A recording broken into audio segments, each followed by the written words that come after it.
Hello, good evening and welcome to Hot Edition on 3FM 92.7. This is coming to you live from our studio here at Adisawe Kanda in Accra. I am Martin Asiedu-Dartey. Coming up this evening, the Economic and Organized Crime Office currently holding former Chief Executive Officer of the National Food and Buffer Stock Company Limited, HANAN ABDUL-WAHAB ALUDIBA, and his wife after the Attorney General dropped charges against them and brought in new ones. We have details of that for you in a moment. It's very calm. It's very calm about the situation, and we know that no matter the number of times he is put before the court, whether 2 times, 3 times, or 10 times, he will be cleared 10 times. We have details of that for you in a moment. Also coming up, majority mounts spirited defense against the Bank of Ghana's losses, insisting that the central bank is solvent as government plans to recapitalize the institution. Negative equity in central banking is an accounting condition and does not imply insolvency. Central banks are not profit-making institutions. Plus, concerns emerge over practicality of the BCE questions, moving from the usual state unexplained to story problems and narratives. We have details of all of these and more, plus business and sports at the end of the show. Do stay with us for the next 1 hour. Before that, let's bring you the news summaries with Noura Mohammed. Hello, Noura. Hello, Martin. First, in the news summaries, the state has withdrawn criminal charges against former National Food and Buffer Stock Company Limited Chief Executive Officer HANAN ABDUL-WAHAB ALUDIBA and his co-accused in the ongoing 78 million Ghana cedi alleged loss case, with the Deputy Attorney General saying the decision follows the discovery of fresh evidence and is aimed at ensuring a fair trial. Deputy Attorney General Dr. Justice Sremsai announced the withdrawal in court on Tuesday, May 5, the adjourned date for the case, before later providing further explanation on social media. Meanwhile, several illegal structures at the Sakumono Ramsar site in the Greater Accra region have been pulled down as authorities intensify efforts to protect the environmentally sensitive area and reduce flooding risks. The exercise, which began on Tuesday, May 5, forms part of an ongoing enforcement operation led by the Forestry Commission in collaboration with the Greater Accra Regional Security Council, RECSEC, and the Tema West Municipal Assembly. Also in the news summary, the Western Regional Minister Joseph Nelson has described as troubling several recent incidents of attacks on firefighters in the line of duty.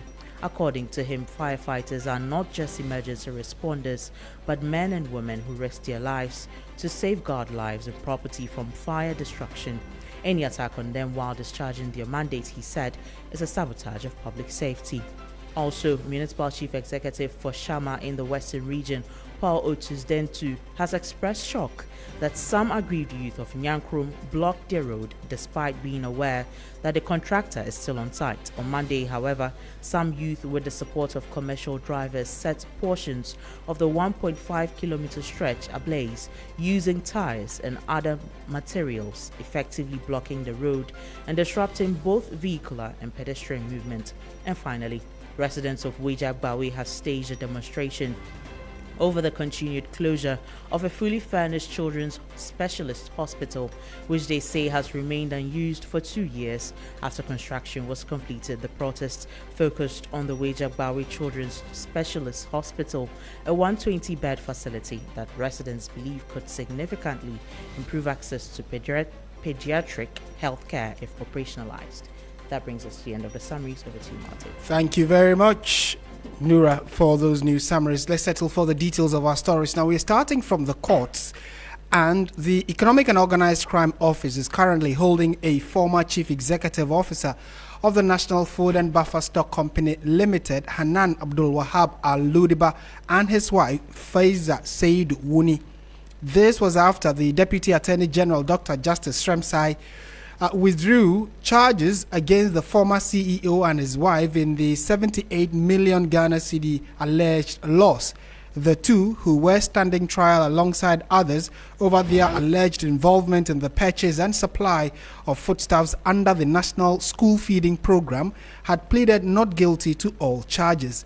When the case was called on Tuesday, the 5th of May, Dr. Sremsai informed the court of the decision to discontinue proceedings after the couple, the earlier proceedings against the couple. The court subsequently struck out the charges as withdrawn.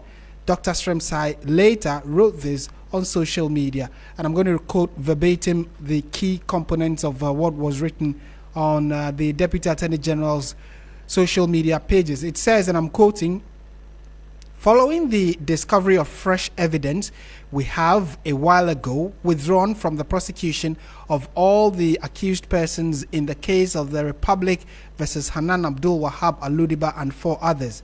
This is to afford each of the accused persons a fair and a more speedy trial in accordance with the Constitution," unquote. So after that, drama unfolded in court when the two were subsequently re-arrested by officials of the Economic and Organized Crime Office. Details are currently sketchy, as no reason has been adduced for the re-arrest. And we'll in a moment be hearing from the former Deputy Attorney General, who is the lawyer for the first accused, Abdul Hanan, on what he has to say about the development. But many of you have already been sharing your thoughts on this. You can keep them coming on our Facebook and YouTube pages where this bulletin is streaming. And if you are there, you will see the videos of the proceedings in court today, where Hanan and his wife appeared, and also their defendants and their lawyers in a tete-a-tete with the media, and how the entire proceedings went about. But now let's listen to Godfred Dame, who is former Attorney General and lawyer for Abdul Hanan Wahab. The proper way, as I indicated, is to undertake painstaking investigations as we did, and not to hurriedly lump the accused persons before the court, put them before the court and all that. I mean, when we took our time to conduct investigations and all that, their only answer was to delay. The only answer of the NDC then was to delay the prosecution. And of course, the court also aided it with all manner of rulings and all, which stratified the prosecutions. And today they seek to rush the same court into convicting the accused persons, who happen to be MPP people. And of course, all the NDC persons who have been prosecuted, they have discharged them, so not prosecuted. So you see in this country a manifestation of gross abuse of procedural discretion. I mean, when the accused persons are before the court, cases are concluded, they have been adjudged to have a case to answer by court competent jurisdiction. The Attorney General comes to discontinue all and then puts before the court a new set of accused persons who are all MPP appointees. And without any evidence at all, he undertakes the prosecution only for him to discontinue, and then right after start rearresting them and to undertake investigations or what. We look to see, and he's not even able to start, and he has to the trial, the whole trial will have to commence again.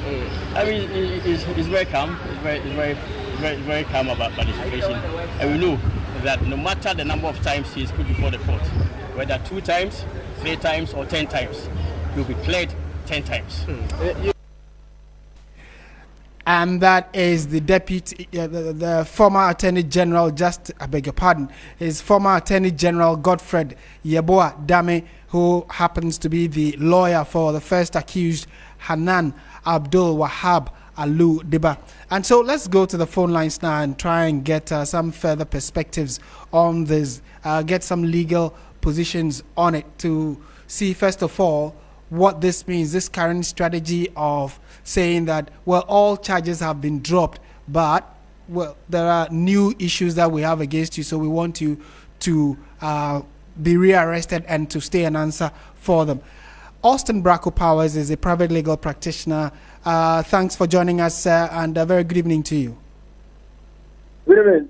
I hope you are doing well. Very well, thank you. What do you make of this current strategy that we are seeing from the Attorney General, which is that we were told that the earlier charges have all been withdrawn, but new charges have been laid before the court, on the back of which the accused persons, Abdul-Wahab Aludiba and his wife, have been re-arrested? Martin, let me say good evening to your listeners and those watching on social media. First of all, it is important to note that the decision by the Attorney General to withdraw charges and have them struck out by the court is legally permissible. And this falls within the prosecutorial discretion. Now, Martin, you must understand that under Ghanaian criminal procedure, the Attorney General, and by extension, anyone appointed or delegated by the Attorney General, has the constitutional authority to initiate, continue, or discontinue criminal proceedings. Now, what this means is that the state can withdraw charges where it considers that, one, the evidence is insufficient. Two, continuing the case is not in the interest of justice. And three, that it requires further investigation. So it is within their right to do so. And importantly, Martin, a withdrawer is not the same as an acquitter. Okay. A withdrawer is not the same as an acquitter, and we must have this that we must settle this doubt in our mind. It does not finally determine the guilt or innocence of the accused, and again, the state retains the right to initiate the proceedings if justified. Martin. Okay. So the explanation given by the was the discovery of fresh evidence, and those were the words of the Deputy Attorney General, fresh evidence. From a legal standpoint, what does that typically imply, and how strong must such evidence be to justify withdrawing an ongoing prosecution? Martin, the reference to the term fresh evidence is significant in criminal law. And from a legal standpoint, when we say fresh evidence, it means that, one, there are new material facts or information that or which content were not in the contemplation or were not within the control of the prosecution. Two, and that those materials were not available during the initiation or during the initial investigation. And that the same material which they have now discovered may affect the strength or direction of the case. Now, we need to understand that this could include new witness statements, documentary or forensic evidence, financial or digital records, and sometimes previously undiscovered links or transactions. But we must understand that it is not every new piece of evidence that justifies withdrawal. The evidence that may justify the withdrawal of the matter must be one which is material. Okay. So the AG could not have withdrawn the case on the basis of having discovered new evidence. But the evidence that they claim to have discovered must be material, credible, and potentially decisive, one which will help them or which will help them to grant a successful conviction. So, Martin, in summary, in practice, when we say fresh evidence, we are saying that the prosecution believes that the current charges are either incomplete, defective, or premature in light of new findings. That is why they are withdrawing. So it's more like I'm withdrawing to go organize myself. That is in simple terms, that's what it means. I see. Which means that although there is fresh evidence, and like you indicated in your earlier submission, the fact that we have withdrawn an earlier case, it does not mean it's been totally, done away with. So although there is fresh evidence, the old case or old issues that were raised against you could be brought back and added to this fresh evidence, and the prosecution will continue. Martin, that's correct. In fact, you couldn't have put it in a better light, because the thing is that withdrawal does not amount to one being absolved from any guilt. When we are withdrawing, the substance of the matter has not been interrogated. Don't forget, the only way an accused person can say that I'm innocent is where the court has made a determination that indeed they are innocent. But where the prosecution decides to withdraw the charges, they reserve the right to initiate the game. And this time around, they can either decide they will come back not with the same charges. They will come back with a compounded one because of the new evidence they claim they have discovered, which evidence will now help them to push a very formidable argument. So it is not to say that you are free when the prosecution says I'm withdrawing. They will come for you again. Okay. That's how the law operates.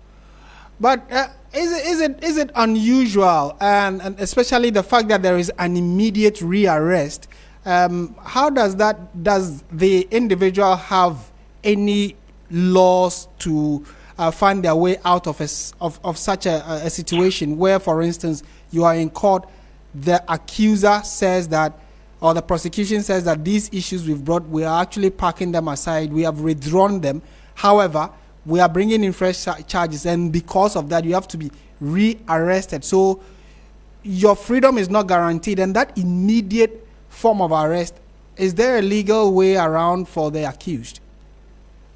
Yes, Martin, I'm happy you made reference to the immediate rearrest by of the couple by Iyoko. Now, we just must understand that it's legally permissible, but it must be done within certain conditions. The thing is that I've intimated that a withdrawal of the charges does not create double jeopardy, or it does not stop the state from arraigning those individuals. Again, the double jeopardy only applies. So we say double jeopardy that is where if you have been convicted already and you have been released, or you have been acquitted and discharged by the court, that's where you can say that, I've already been declared innocent. On the basis of that, you cannot re-arraign me in court. Here, it does not play out. Therefore, the rearrest is lawful. However, it can only be lawful if there is reasonable suspicion of a crime, and the arrest is tied to ongoing or new investigations. And again, due process is followed. Now, I'm convinced that perhaps because they claim that they have discovered new evidence, if they have discovered new evidence, then as part of their investigation, they must give the evidence to the accused persons to respond to those evidence. And Right. again, if they claim that they are investigating because of the new evidence, it means that now they to re-interrogate the couple or the parties or the accused persons so that they can now be able to have further evidence or further facts to their case. So, Martin, the rearrest is lawful. However, there's an important caution here. The power must not be abused, because it's something that we are seeing one too many. The state power, the use of state power must not be abused. And the rearrest should not be used to harass or oppress the accused person. Often than not, it becomes the norm, and it tends to, cast doubt in the minds of ordinary Ghanaians as to whether or not the state power is being used to protect Ghanaians or is being used to abuse and harass Ghanaians. But in all these things, I believe it's within the powers of the court to intervene if the arrest is arbitrary, if the process appears malicious or politically motivated. Their lawyers have a way to go about it. But legally, it's permissible. Okay. Mr. Powers, Bracco Powers, thank you so much for your time and your thoughts as always. Thank you. And he is a private legal practitioner, Austin Bracco Powers there. So what do you make of this particular issue, which was one of the big subjects at court today, that the former CEO of the food and buffer stock company, HANAN ABDUL-WAHAB, and his wife had cases that were against them dropped, and then fresh charges leveled against them, which led to their rearrest by Iyoko. Let us know what you make of this development on our social media pages, where this bulletin is streaming on Facebook and on YouTube. You can be a part of the national conversation. We're staying on issues about the courts, and a third prosecution witness in the 49 million Ghana cedi National Signals Bureau trial has told an Accra High Court that former Director General Kwabena Edubuahin and his wife signed checkbooks in advance, which were later used to withdraw funds from accounts linked to the accused persons. Mildred Donko, a former director of Advantage Solutions Limited, made the disclosure during her examination in chief before Justice Francis Achibonga at Criminal Court 3, with the Deputy Attorney General leading her evidence, I should say. It goes on to say that 12 checkbooks were presented to her in court for identification. Donko identified the accounts as belonging to Advantage Solutions and other associated companies, all held with Universal Merchant Bank (UMB). She confirmed details of the account numbers and pointed to additional checkbooks linked to entities belonging to B&C Communications Bureau Limited and Vertex Solutions Limited. When asked whether the checkbooks formed part of the pre-signed instruments which she had earlier referenced, Donko insisted, consistently replied, "Yes, my lord," and named Aiedu-Dartey and his wife Angela J. Boateng as the signatory. So it tells you that this particular issue is also very fluid, and in court we'll get further details of that and let you know how it is playing out. This is 3FM 92.7. We are going on to a very major subject that the minority, the Bank of Ghana, and the majority have all had their say on. And the majority in Ghana's parliament say that the 2025 losses recorded by the Bank of Ghana must be understood in context, as the group has criticized the Akufo-Addo-led government for over 80 billion cedi losses posted between 2022 and 2024. Chairman of the Economy and Development Committee, Eric Afful, insists that deliberate policy interventions accounted for the situation, but has stressed that the central bank is solvent, adding that government plans to recapitalize the institution. The central bank recorded a loss of 15.63 billion Ghana cedis in 2025, up sharply from 9.49 billion cedis in 2024. Meanwhile, former Finance Minister Dr. Amin Adam has petitioned the International Monetary Fund, the IMF, asking for strict surveillance to ensure maximum transparency in the Bank of Ghana's operations. The ranking on the committee, or the Finance Committee, has posited that the losses in 2025 have material implications for the country's macroeconomic stability and fiscal outlook. He mentions what he says is the actual cost and high open market operations. One thing the minority has consistently referenced is the sale of gold, which they believe has helped the Bank of Ghana maintain some dignity. In that letter to the IMF, Dr. Amin Adam says that has tailored specific recommendations like publication of policy solvency measures, disclosure of quasi-fiscal operations, and others. Let's now listen to the majority, the chairman of the Economy and Development Committee of Parliament, the chairman of the Economy and Development Committee, Eric Afful, who addressed the media earlier today. Negative equity in central banking is an accounting condition and does not imply insolvency. Let's take it again. Negative equity in central banking is an accounting condition and does not imply insolvency. Central banks are not profit-making institutions. Central banks are not profit-maximizing institutions. Rather, they are stabilizing institutions. Simply put, the bank's balance sheet reflects the cost of stabilizing the economy during a period of severe economic distress. That is where I want the press to carry it. That's why I want the press to carry it. I'm taking again. Central banks are not profit-maximizing institutions like the commercial banks. Rather, they are stabilizing institutions. Simply put, the bank's balance sheet reflects the cost of stabilizing the economy during a period of severe economic distress. My friends from the media, you know the economy we inherited, Ghanaians inherited from the MPP at the beginning of 2025. And these are the results. These are the diagnosed medicine for this economy, for this financial and price stability we are enjoying in this country.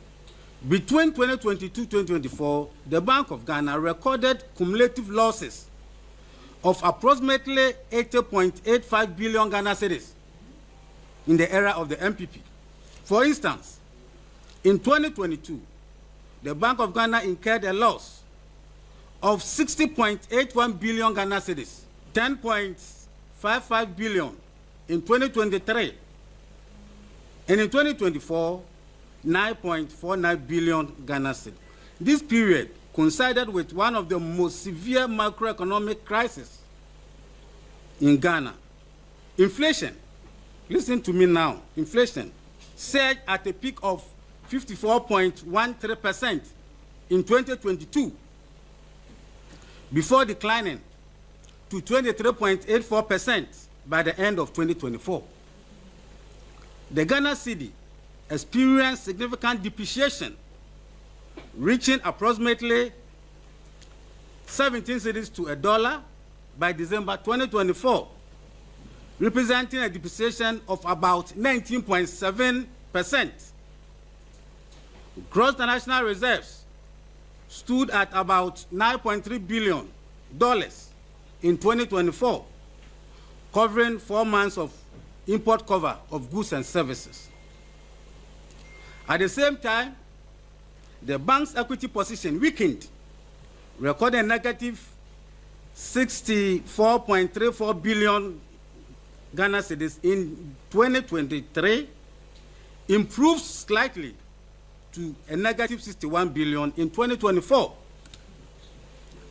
Given this consideration, my friends, the 2025 financial outcome must be understood as the continuation of a deliberate and necessary policy intervention. Well, so you heard the voice of Eric Affle, who is the chairman of the Economy and Development Committee of Parliament, trying more or less to justify the losses that were made by the Bank of Ghana, and also putting in context what he believes is a misconstruction of what has happened with the operations of the Bank of Ghana and its whether losses or cost to operations. Let's get some financial understanding to all of this. A finance and tax analyst has joined us on phone, Nelson Kujo-Kwagbaji. A very good evening to you, sir. Thank you for your time. Yeah, thank you very much, and good evening, and thanks for having me. Right, help us, as lay Ghanaians. We know all of these monies belong to us more or less, but help us understand the context in which the minority, the majority, and the Bank of Ghana have been talking in the last few days. Of 60.81 billion Ghana cedis. Since this report was released, everybody has been commenting. I mean, those of us in industry, we've been commenting. People from academia have been commenting, and the political actors who have been giving comment on the financial statement. And I've always been saying that for us to really appreciate the financial statement, we need to look at it from purely a mandate point of view. The question is what has been the mandate of the Bank of Ghana? The Bank of Ghana has a specific mandate, and this mandate has been codified in Section 3.1 of the Bank of Ghana Act, which says that the primary mandate or objective of the Bank of Ghana is to maintain price stability. This position has also been recently re-echoed by the President of the European Central Bank, Madame Christine Lagarde, who said during the World Economic Forum in Davos that profit-making is not the objective of central banks, but then central banks' primary responsibility is to maintain price stability. This presupposes that for us to effectively evaluate, assess the performance of the Bank of Ghana, we must not do that purely based on balance sheet, but rather from the mandate point of view. This is because a central bank or Bank of Ghana is not a profit-making entity. Bank of Ghana doesn't play the role of financial intermediation as it is played by the banks who mobilize deposit and give loans. And so if you want to assess the authority, you want to evaluate the authority of a central bank, it must be done purely from their mandate point of view, which is actually enshrined in law, and not from their balance sheet point of view. Now, in every economy, the various economic actors want the economy to be stable. You and I, as consumers, we want inflation to come down. Businesses want cost of capital to also come down. Investors want a very good, investing environment. And so the body that is mandated to make sure there is stability as far as the macro fundamentals are concerned is the Bank of Ghana. And so in the quest of Bank of Ghana to maintain this stability and achieve their primary mandate, they will certainly incur costs. For instance, as at 2024, inflation was at 23.8%. It came down to about 5.4%. And that eventually heightened consumer confidence, because at the end of the day, once inflation is down, the latest salary that you and I earn, the purchasing power will be enhanced. Again, as at the end of 2024, cost of capital was over 30%. But that actually came down to about a little over 20% as at the end of 2024. Our currency depreciated by 20%, but appreciated by 41% by 2025. And so the fundamental question that we need to ask ourselves is, at the end of 2025, has Bank of Ghana been able to achieve its core mandate of maintaining price stability? The answer is yes. But as I did indicate earlier, we cannot achieve such a significant improvement in the economy without, incurring costs. Now, when you are moving inflation from 23 to 5.4%, certainly you have to sterilize the economy. By sterilization, Bank of Ghana has to absorb excess liquidity from the system by way of issuing the Bank of Ghana bills to the banks. And when the banks go there to buy, the Bank of Ghana pays out interest, and that is, treated as an interest expense, or what we technically call a policy, cost.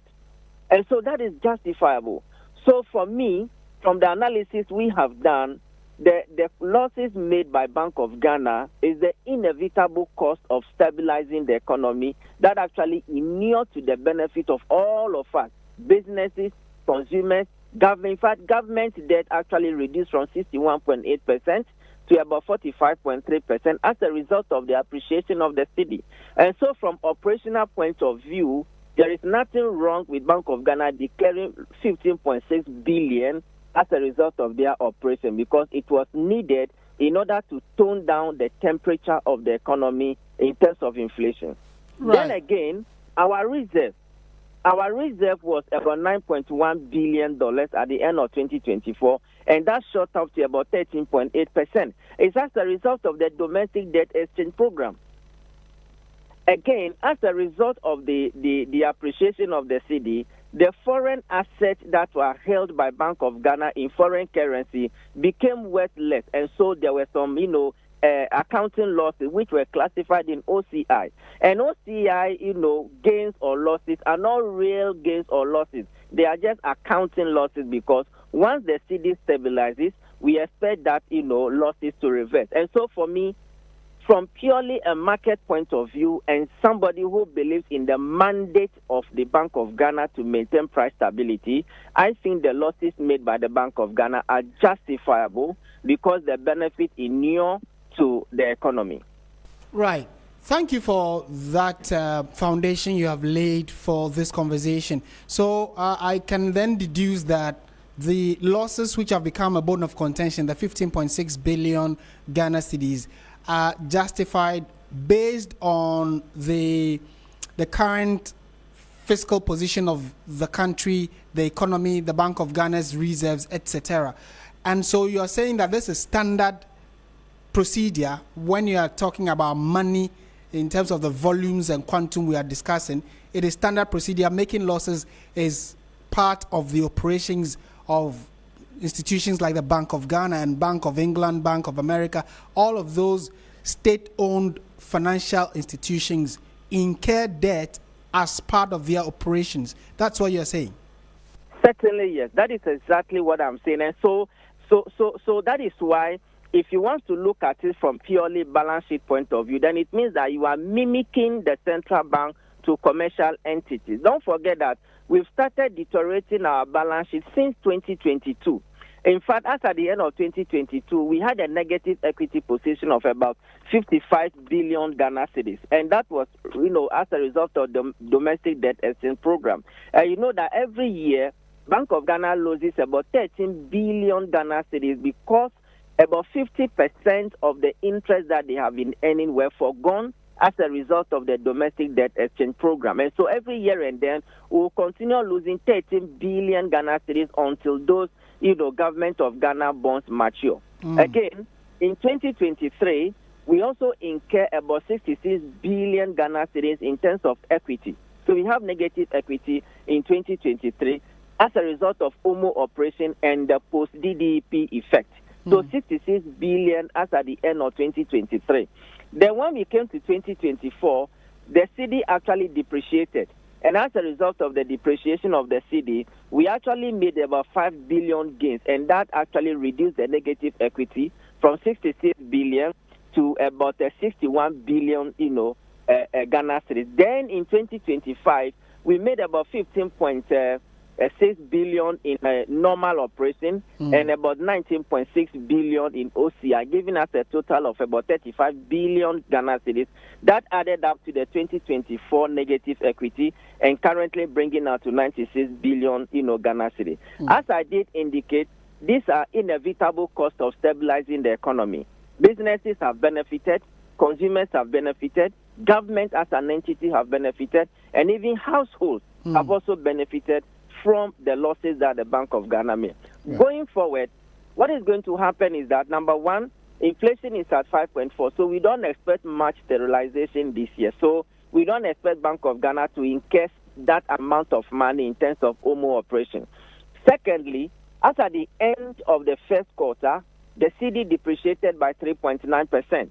And which means that we are not expecting the cedi to appreciate that much this year. And so the losses that we have made in OCI, we may be able to reverse part of it, this year. And so we are even expecting that by the end of the year, we should be able to reduce significantly the 96 billion Ghana cedis equity, that we are all talking about today.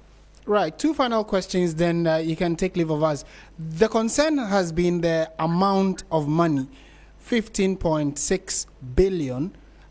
Many believe is too big an amount to just say is an operational cost. But in the context that you speak and the volumes of monies we are talking about, that is a small percentage, is it, compared to the total amounts we've lost in time past? Would you say, yes, 15.6 sounds big, but if you put it in context and you compare it to how much we have made and the recovery of the economy, etc., is a drop in the ocean? Is that a fair point to make? Well, the total revenue for this year increased by 137%, despite the 13 billion foregone income, okay? So if we were not to undergo that DDP operation, it means that the 13 billion would have been added. For me, I am not doing that comparative analysis as to say, we have made a loss of 15.6 billion, which is more or less than what has been incurred in the past.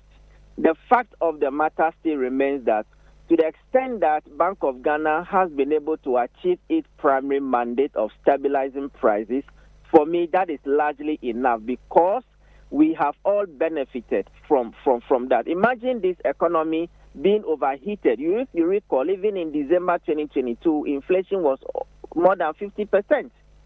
And how can you grow an economy when you have an inflation of 50%? And cost of capital was more than 35%.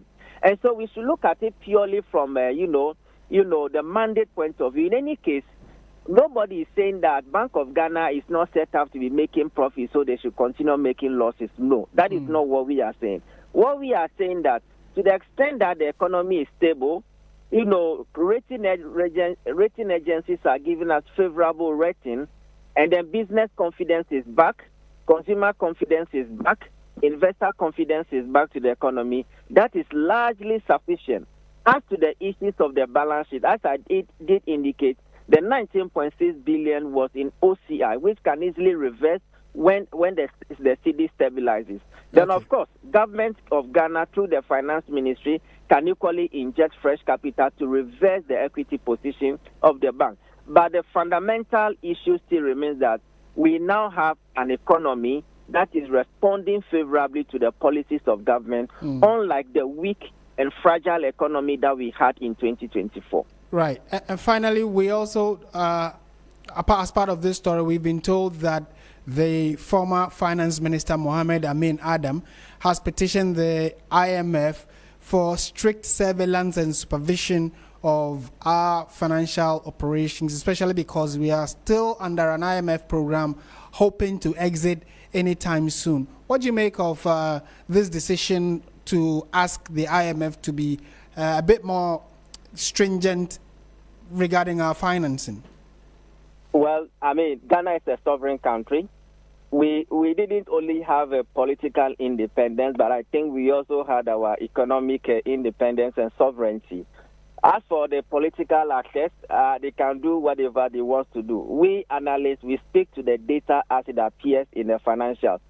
The honorable former finance minister petitioning the IMF, I believe, is purely from political angles, and some of us are not politicians. So I think that we should work, cautiously, because the IMF program will be ending very soon. And once the IMF program ends, it means that the fiscal decision, the public finance decision, lies squarely on the shoulders of we Ghanaians. And so the IMF cannot dabble into the affairs of this country as far as we exiting their program is concerned. But of course, I mean, he is at liberty to petition the IMF, and we are all waiting to see what IMF will do, whether they will raise any preliminary. But let me quickly add that one of the most important things about this report that even the IMF will agree is that the Bank of Ghana governor has been very transparent with the figures.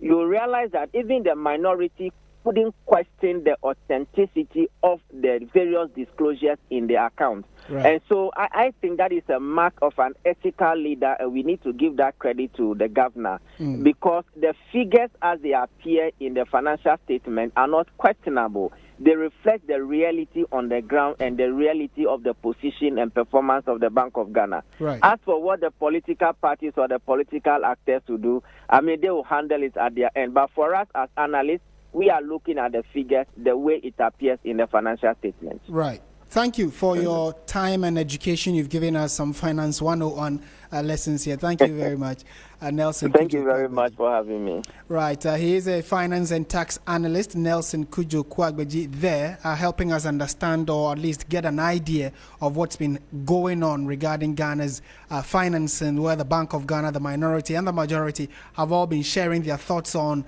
how feasible the management of the economy has been in the last year or two, and the losses that have been incurred, which clearly to the layman can only be explained as operational cost, although it is in the billions of Ghana cedis.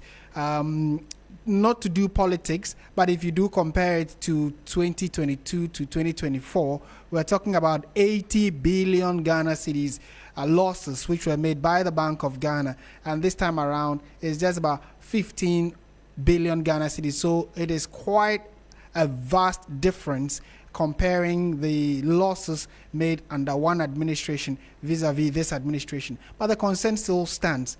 Why are we losing this amount of money just because we want to run the economy more prudently?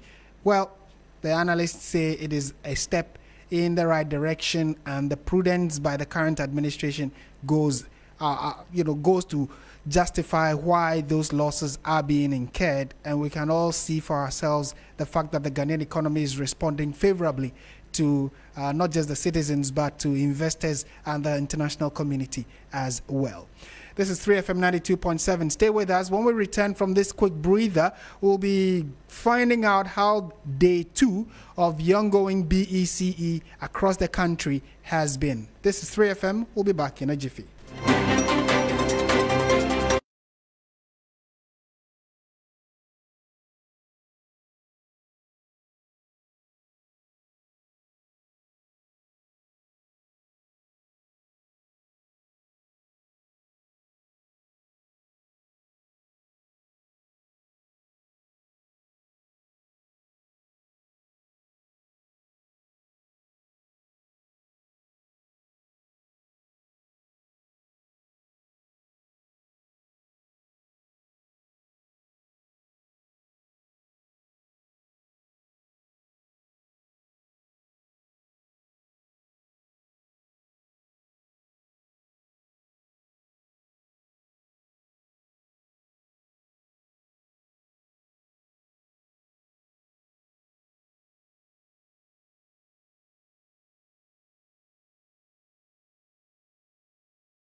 There's still 3FM 92.7. A warm welcome back. Let's look at some of the messages some of you have sent in to us. And we're starting from this one that is coming from Aaron Babako Kokomisa. You say, good evening. The government of Ghana must hold accountable any entity or official legally appointed to public office whose actions or negligence have resulted in state loss, particularly within the school feeding program or other national initiatives. Because these projects are funded by taxpayers' revenue, there is a fundamental obligation to ensure financial integrity. We must focus on strengthening our institutions and empowering anti-corruption bodies such as the Economic and Organized Crime Office, EOCO, to operate with the independence and authority required to protect the public purse. And this one coming in from Kwejo Fiagbe says, if the EOCO and the government of President John Mahama are not ready to jail the people who stole our monies, they should just allow them to go. Which kind of tricks, tactics are these? And I'm sure you are referencing the fact that the arrest, prosecution, withdrawal of the case, and then also releasing the individual and rearresting them is what you're referencing. But thank you for sending us these messages. We are grateful that you did so. Kwejo Fiagbe and then also Aaron Babako Kokomisa. This is 3FM 92.7. You're listening to Hot Edition. Let's take a quick trip around the country and find out how the BECE of Day 2 has been. Conversations are rife about the practicality of the questions of the ongoing BECE. The questions have moved from the usual state and explain to story problems and narratives. While some say this is good for practical education, others say looking at the tension under which the students write the exam, it might be a bit too much. The questions could border on marriage, law and obedience, culture, environmental degradation, and good manners and behavior. These questions were framed in narratives requiring the students to tease out the issues and answer them. That's interesting. John Kapi is the Director of Communications for WAEC. Mr. Kapi, good evening. Thank you for joining us on 3FM. Good evening and thanks for having me. Again, I'm sure the first question would be your general assessment of Day 2. Yesterday, it was quite successful across the country based on reports we got. You told us that a number of invigilators have also been arrested and prosecution would commence soon. How has today been? What kind of feedback have you received? Well, today has been smooth. We haven't received any adverse reports from any of the centers across the country. And so we believe that everything has gone on smoothly so far. Right. The key issue why we called you has to do with the questions that we are told have been set for wards around the country. The concern largely is on the practical nature of the questions vis-a-vis the state and explain system that some of us wrote back in the years. But can you help us understand the rationale behind the change in the style of questions?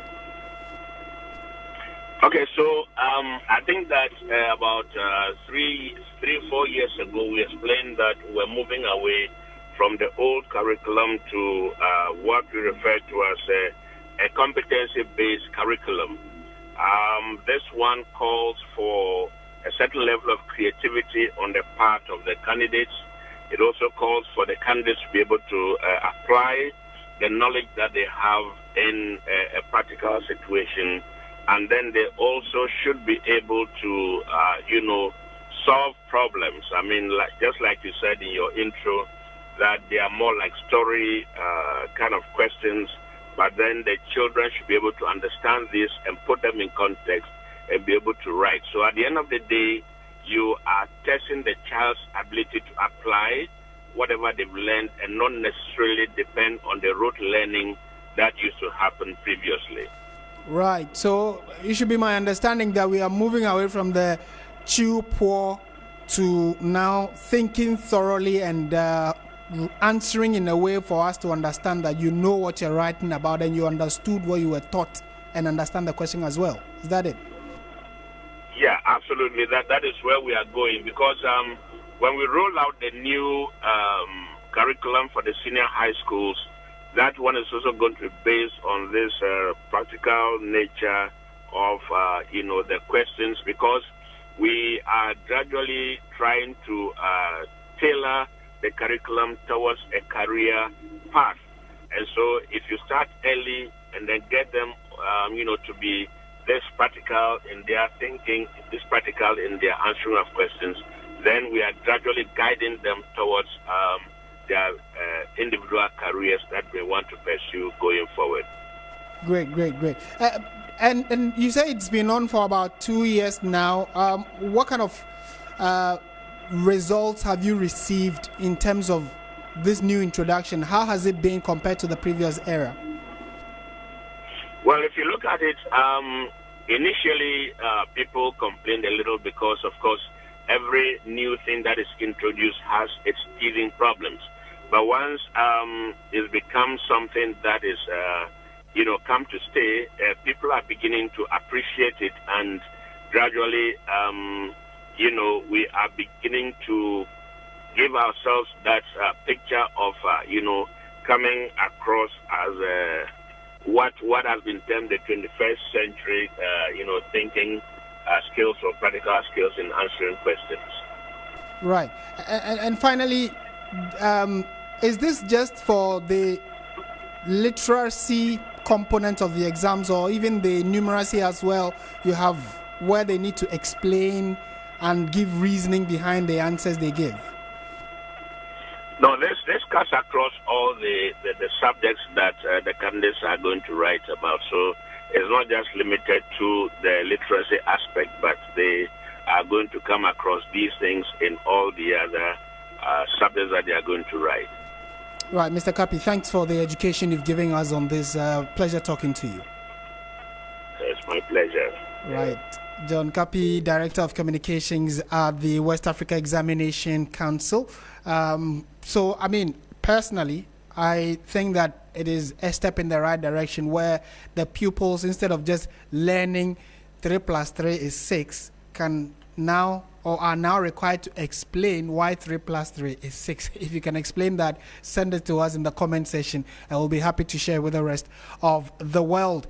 And before we bow out, let's take you to some other stories we have for you. And residents of Wejagbawe in the Greater Accra region have taken to the streets in protest over the continued closure of a fully completed children's hospital in the area.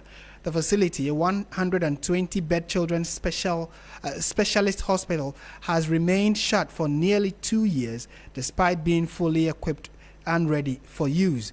There is more in this report. The Weja Pediatric Hospital, situated in the Greater Accra region, is equipped with advanced medical units, including neonatal and pediatric intensive care unit, a mother's hostel, and emergency care services. Frustrated residents say the delay in operationalizing the hospital is denying thousands of children access to critical health care services. Residents on Tuesday, May 5, demonstrated to press government through the Ministry of Health to operationalize the facility. They argue that families are being forced to travel long distances for emergency care, with some claiming the delay is putting lives at risk. 2 months ago, my sister's child was ill, and we had to go to the children's hospital in Accra, which is very far from our place. There were many people there, and the child was very sick. We plead with government to help.